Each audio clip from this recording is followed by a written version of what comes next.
Before moving forward, let's do a brief recap of the elements gathered in the first chapter. Look at the points we have pinned on the board. It all begins here, Plato's, Timaeus and Critias. Not just philosophical dialogues, but an archive of memories providing a precise map of the anomalies of the past.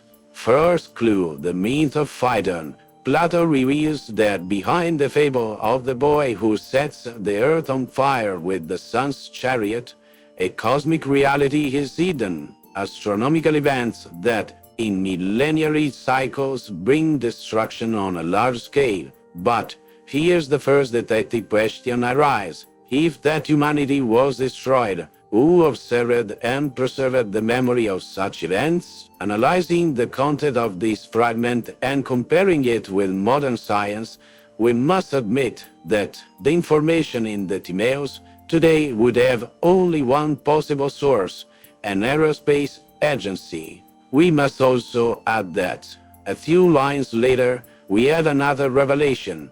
An old priest claimed that the humanity lost to catastrophes wasn't only the one destroyed by Phaeton, but that there were many others. In fact, he says to Solon, "You Greeks are children.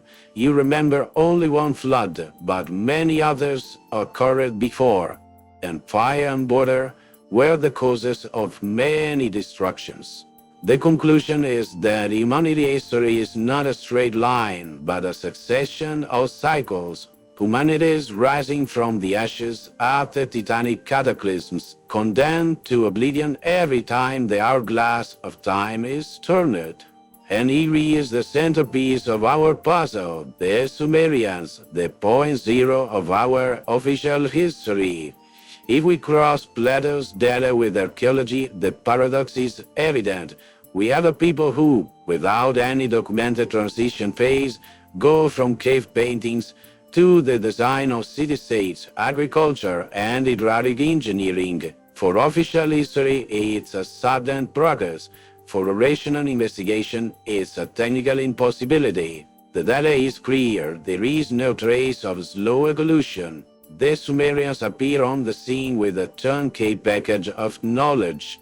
But did they create it all alone? Or did they simply apply knowledge received as an inheritance? The smoking gun is not my own supposition. The Sumerians themselves declare it in their documents. In this chapter, we will stop making hypotheses and give voice to their direct testimony. Examine their text exactly as one would in a court of law. Gentlemen, let's call the first witness to the stand. So let's pick up the thread. We had reached the Sumerian and their little habit of appearing out of nowhere with their ideas already fully formed. If you open the Academy's sacred text, I'm talking about heavyweights like Samuel Noah Kramer, Giovanni Pettinato, or Federico Lara Peinado, you read an account that almost sounds bureaucratic. They tell us that the Sumerians began their civilization by digging a monumental network of canals to tame the waters of Mesopotamia and turn a muddy wasteland into an agricultural garden. End of the story and beginning of the official history. Now, at first glance, it seems like the natural evolution of an enterprising people. But if we stop reading for a moment and start thinking, we realize that this achievement is not only difficult, but also deeply paradoxical, a genuine logical short circuit. Stay with me here, because this is where the law of cause and effect gets tangled. To become a people and establish the first civilization in history, these men needed one fundamental thing: not to starve. They needed a steady and abundant food supply, so the obvious solution is agriculture. But there's a problem. In Mesopotamia, without canals, you can't grow even a blade of grass. So, in order to eat, they first have to dig. But to dig canals stretching across the entire region requires immense coordination. engineering vision, and thousands of workers already organized. If anyone is missing the bigger picture, here is the paradox. We are talking about inventing three colossal sciences out of nothing at exactly the same moment. Social science, organizing an entire people into structural centers, with a cultural, political, and hierarchical system unlike anything seen before. Agriculture, developed on a large scale, enough to feed an entire population, requiring vast territories, meticulous seasonal planning, careful crop selection, and systematic management of seeds. And finally, hydraulics, a discipline designed to solve agricultural needs through the ability to divert rivers and calculate gradients across enormous territories. Do you see the anomaly? The classical interpretation tells us that these aborigines, in the literal sense of the Latin ab origine, from the origins, suddenly realized that they wanted to evolve and become a structured society. So hydraulics would have made agriculture possible, and agriculture would have fed a people that would then form an organized society. Three complex steps, all locked into a single operational process. This isn't a slow evolution, it's an instant revolution. It's as if a group of people who had never seen a wheel suddenly decided, on a sunny afternoon, to design an internal combustion engine, the fuel refineries, and the highway code all at once. The work of brilliant minds, certainly, but one question still remains. Where did these geniuses come from? The most logical thing to do is to read the Sumerian texts themselves, because they speak precisely about these works, and here another peculiarity emerges, an even more extraordinary anomaly. Listen carefully. I desire to bring an end to the confusion of my human race. For Nintu, I desire to halt the brutishness of my creatures. I desire that the people come forth from their caves, that their city be built. I desire that their shade be pleasant. May the bricks of every city be laid in places that are pure. May all find their rest in places that are pure. I desire that the pure water which quenches fire be found there. I have perfected the divine ordinances and the exalted archetypes. The land shall be irrigated. I desire that there be peace. Entemena, he who built the Edda, may his personal god, Shulutul, forever offer prayers for the life of Entemena. He reclaimed 25 bur of Enantum near Sunanshi, 11 bur for fodder, fields within the marsh of Nina, adjoining the Parku, and also 60 bur formerly belonged to Enlil, fields of Guedanna. Entemena, ruler of Lagash, set aside this territory for Enlil of Edda.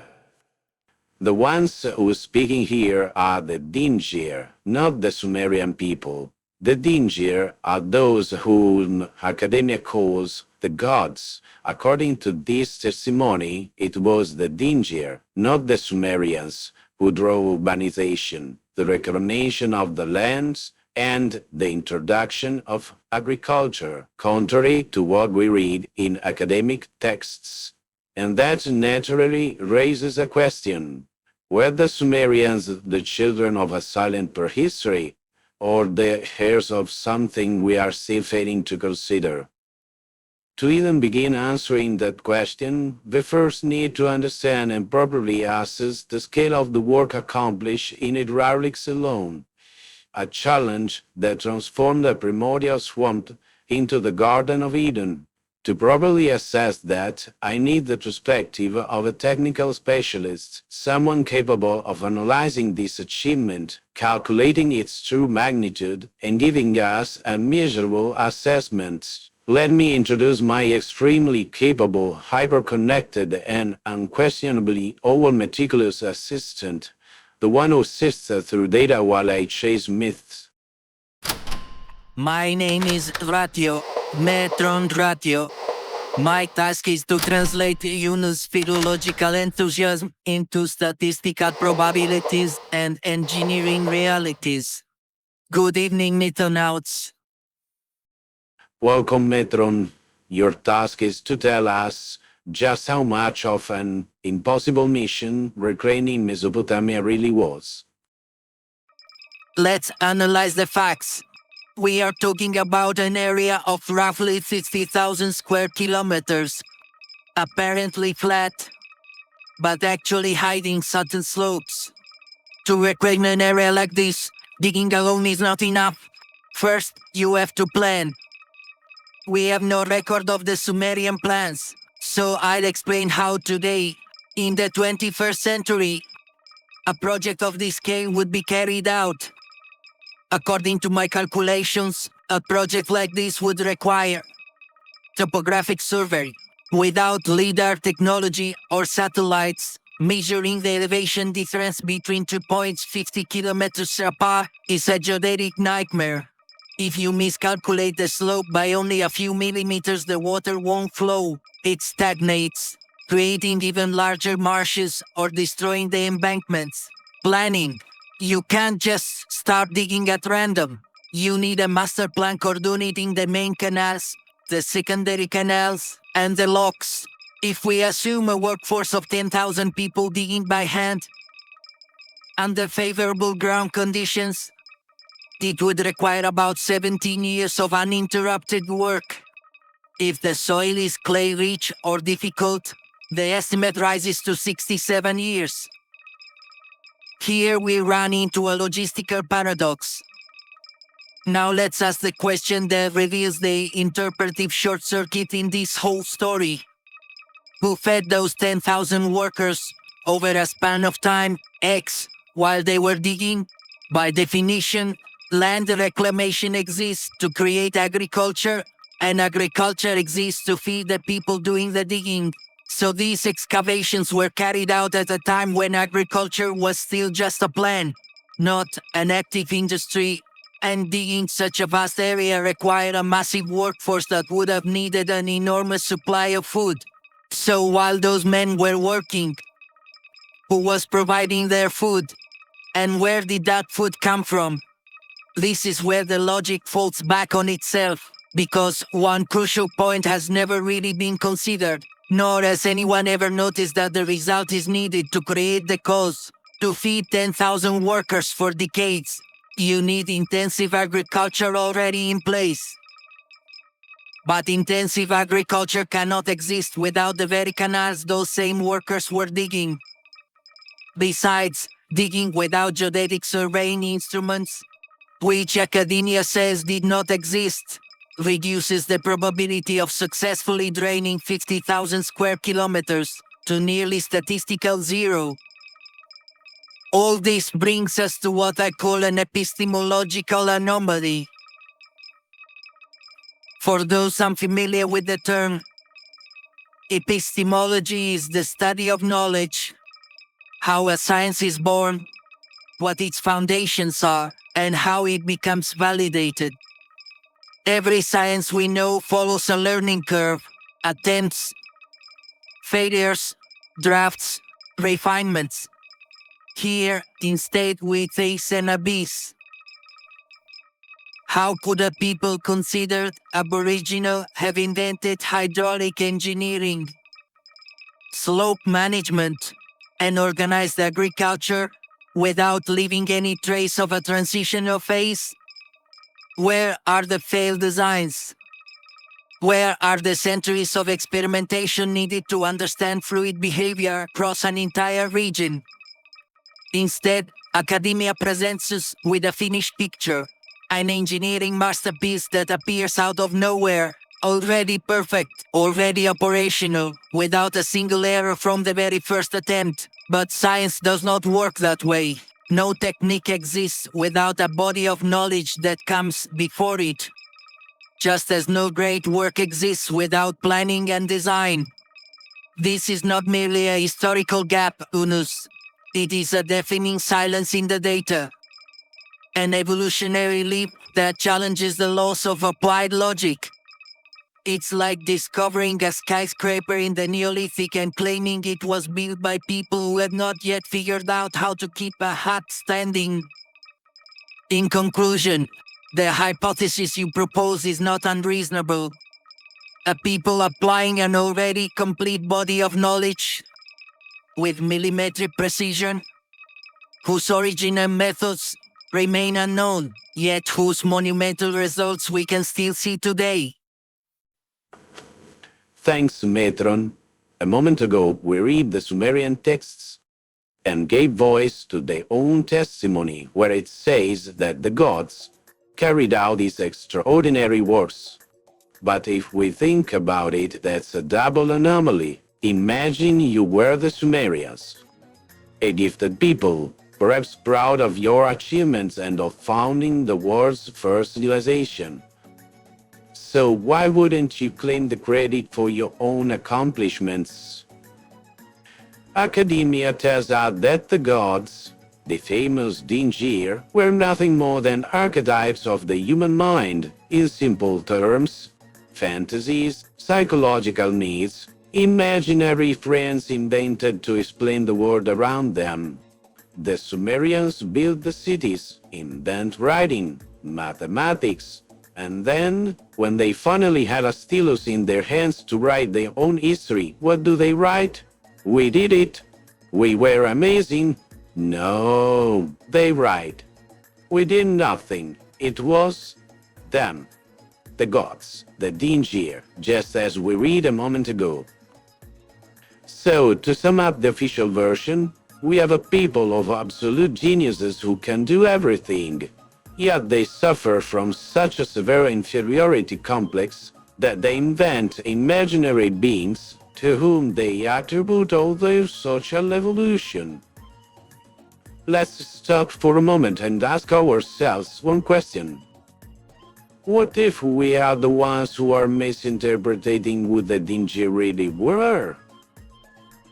It would be like scientists winning the Nobel Prize and turning it down because, in reality, all their discoveries were made by an imaginary friend. Does that sound logical? Not to me. Human history teaches us that we do exactly the opposite. We take credit for things we never did.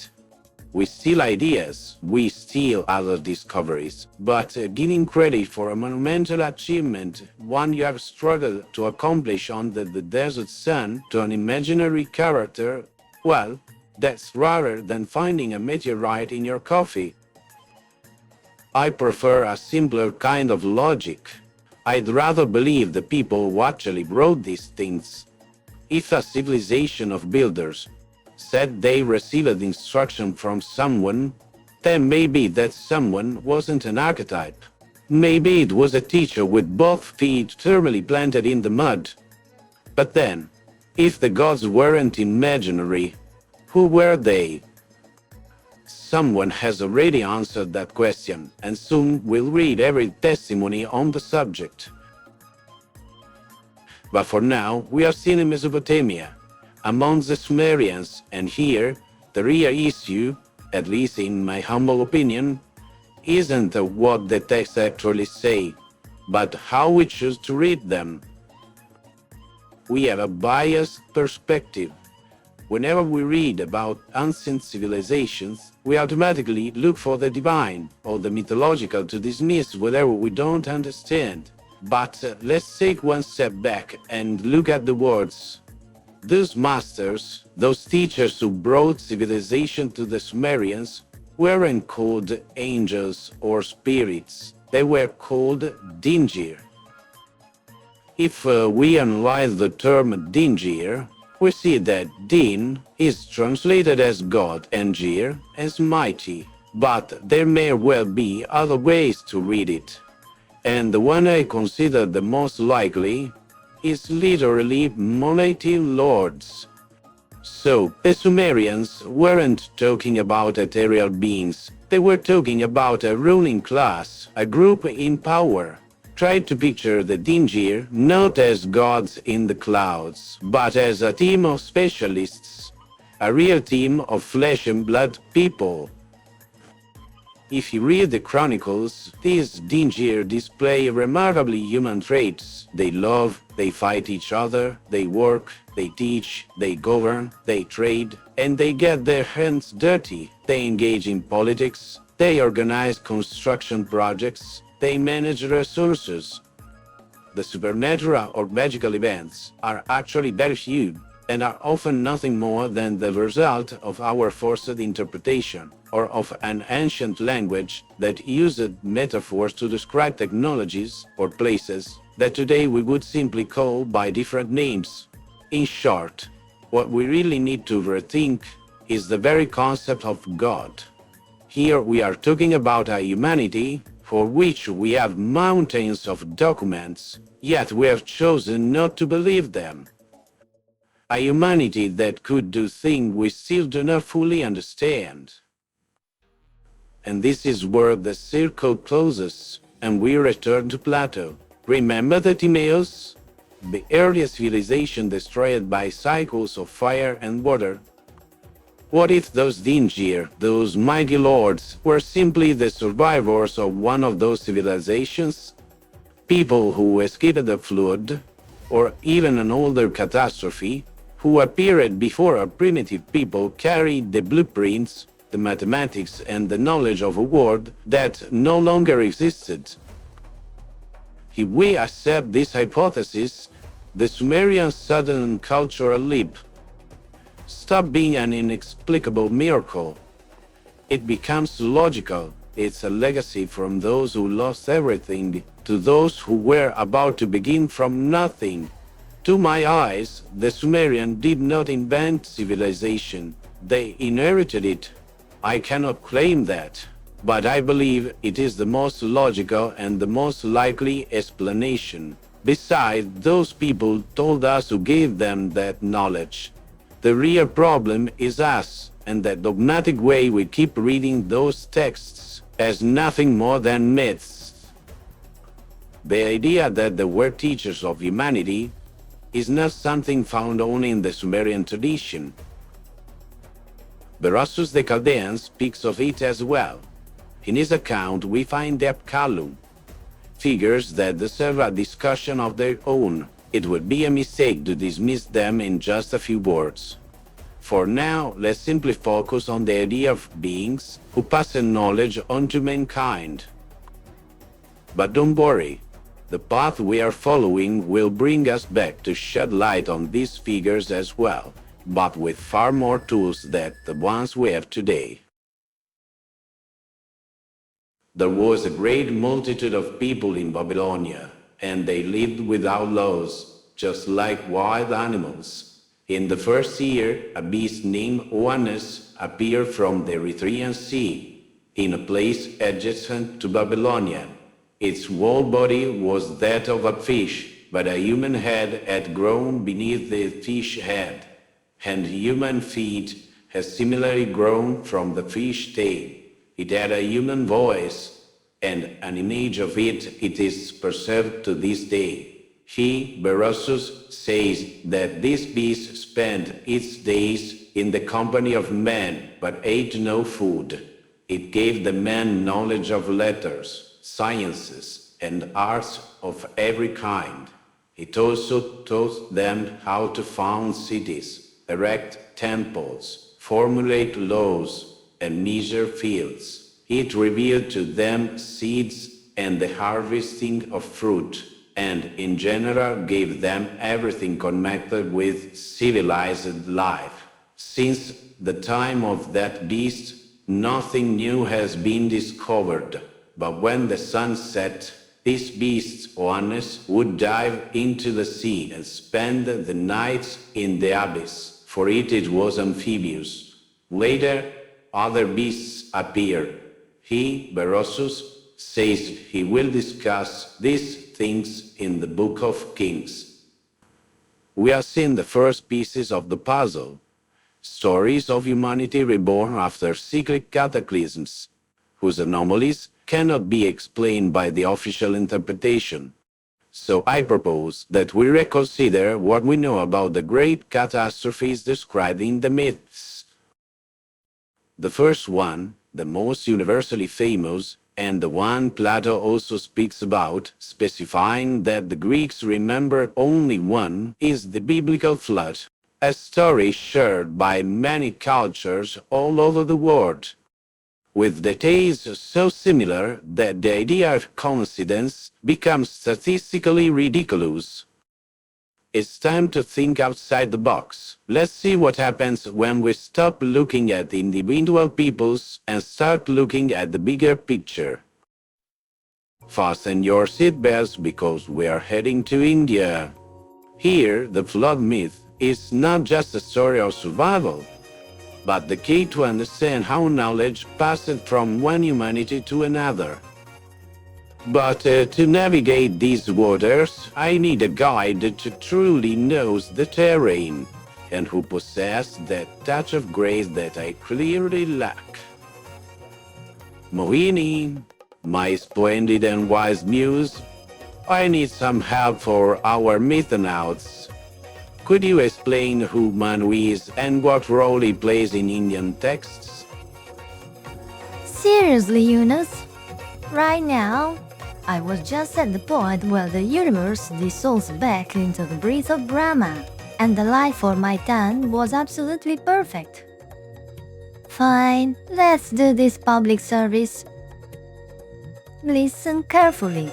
In Indian texts, Manu is not just one man, and he is not simply a man. Manu is a title. It is the name we give to the progenitor, the one who is the father of humanity, whose task is to guide its development. Think of it as an institutional position, like saying the president or the grand master. To fully understand its meaning, just consider that we call ourselves humans because we are his offspring, meaning descendants of Manu. There have been several of them throughout the cosmic cycles, but the most famous one, because of his role in the Great Flood, is Manu Vaivasvata. He is the counterpart of the biblical Noah or the Sumerian Yusudra. This story is told in the Matsya Purana. Manu Vaivasvata survives the Great Flood, but he is not alone. With him traveled the Saptarishi, the 7 sages. Their task? Rebuild civilization and, above all, to preserve memory and knowledge. Simple enough, right? Who knows, if you don't mind, I would go back to my sun. This skin doesn't can itself, and I'd like to return to where the universe dissolves into the breath of Brahman. Thank you, Mohini. Enjoy the sun. We will stop here for now, and Manu will be the starting point of the next chapter. But before leaving you, I want to give you a small preview of why I choose to observe the flood through the eyes of India. You see, Manu, or rather his name, as well as presence of the 7 sages, can be found everywhere, in every culture, both from a phonetic and etymological point of view, but also from a semantic and narrative one. What we are building is a great mosaic, made of pieces that, episode after episode, are beginning to find their place. And more the image takes shape, the harder it becomes to dismiss certain correspondences as mere coincidences. Perhaps at that point, you too will agree that what we are observing does not resemble the result of chance, but rather a pattern, or perhaps something even more intentional. The next episode will be the beating heart of this research, the cornerstone on which the entire arc of ancient narrative rests. See you soon, mythonauts. Balete. Oh.